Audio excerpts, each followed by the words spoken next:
رجب کے مہینے میں یہ دو کام ضرور کر لینا، کیونکہ رجب کے مہینے کے اندر اگر کوئی شخص ان دو کاموں کو کرنا شروع کر دیتا ہے تو انشاءاللہ تبارک و تعالی اس کو اتنا بڑا فائدہ مل سکتا ہے جس کے بارے میں اس کی عقل سوچ بھی نہیں سکتی۔ السلام علیکم ورحمۃ اللہ وبرکاتہ۔ ناظرین اکرام، امید کرتا ہوں کہ آپ تمامی حضرات خیریت سے ہوں گے۔ ناظرین، میں ہوں محمد فیصل خان اور آپ دیکھ رہے ہیں آپ کا اپنا اسلامک یوٹیوب چینل علم اور وظائف۔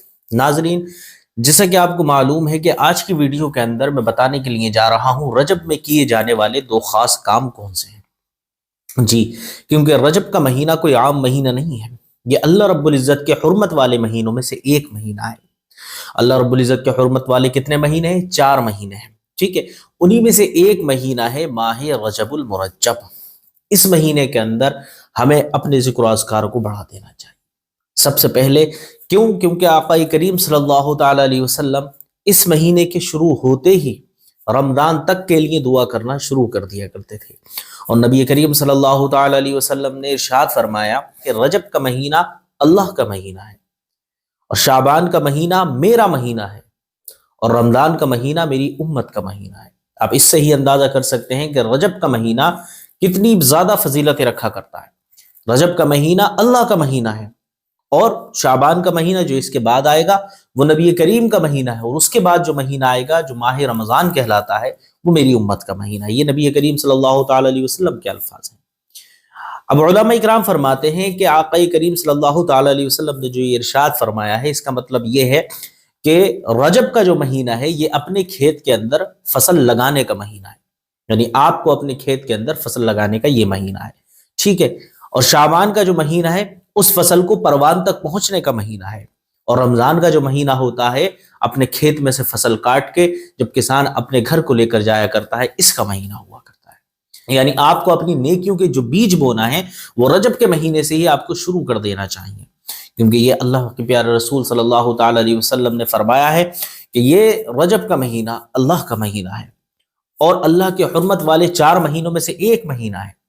جیسے ہی رجب المرجب کا مہینہ شروع ہوا کرتا تھا تو آقا کریم صلی اللہ تعالی علیہ وسلم اس دعا کو روزانہ پڑھا کرتے تھے۔ وہ دعا کیا ہے؟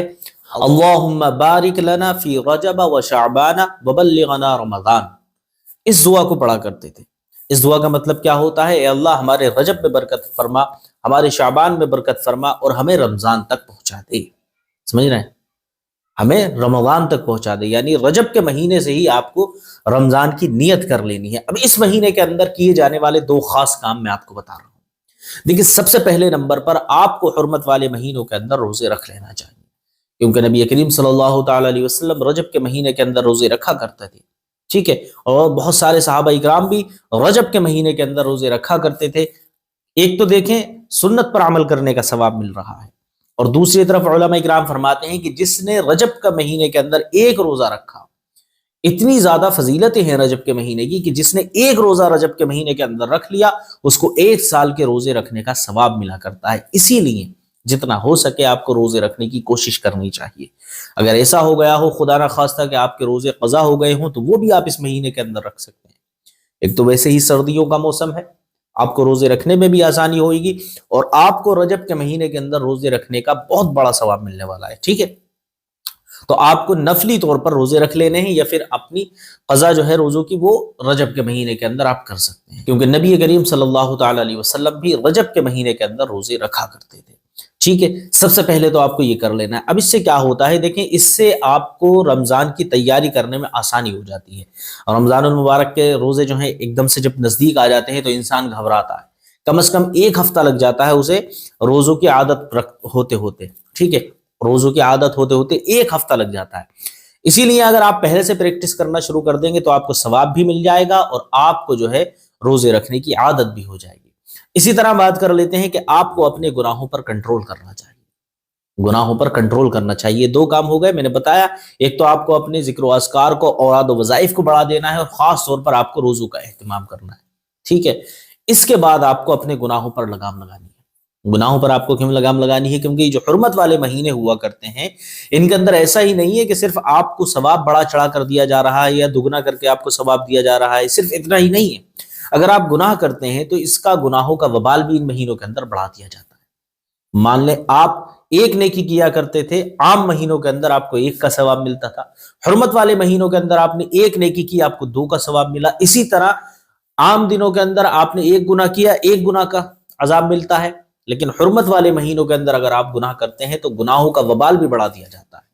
اسی لیے آپ کو ان دونوں چیزوں کا خیال رکھنا ہے۔ سب سے پہلے اپنے اوراد و وظائف کو، ذکر و اذکار کو بڑھانا ہے، عبادتوں کو بڑھانا ہے اور روزوں کا اہتمام کرنا ہے۔ دوسرے نمبر پر آپ کو اپنے گناہوں سے باز آنا ہے، گناہوں پر آپ کو لگام لگانی ہے۔ یہ تو اتنی زیادہ فضیلتوں والا مہینہ ہے کہ اس مہینے کے اندر اگر کوئی ایک مسلمان کی پریشانی کو آسان کر دیتا ہے، مان لیجئے آپ کے پاس اتنا انتظام ہے کہ آپ سامنے والی کی پریشانی کو آسان کر سکتے ہیں، اس کی پریشانی کو دور کر سکتے ہیں، حل کر سکتے ہیں، تو اس مہینے کے اندر اگر آپ نے کسی مسلمان کی پریشانی کو آسان کیا ہے، کسی مسلمان کی تکلیف کو دور کیا ہے، تو اللہ رب العزت آپ کو جنت کے اندر ایک ایسا محل عطا فرمائے گا جو آپ کی نظر جہاں تک جائے گی وہاں تک بڑا ہوگا، سمجھ رہے ہیں؟ اتنا زیادہ وسیع ہوگا کہ جہاں تک آپ کی نظر جائے گی آپ کو وہی محل دکھائی دے رہا ہوگا۔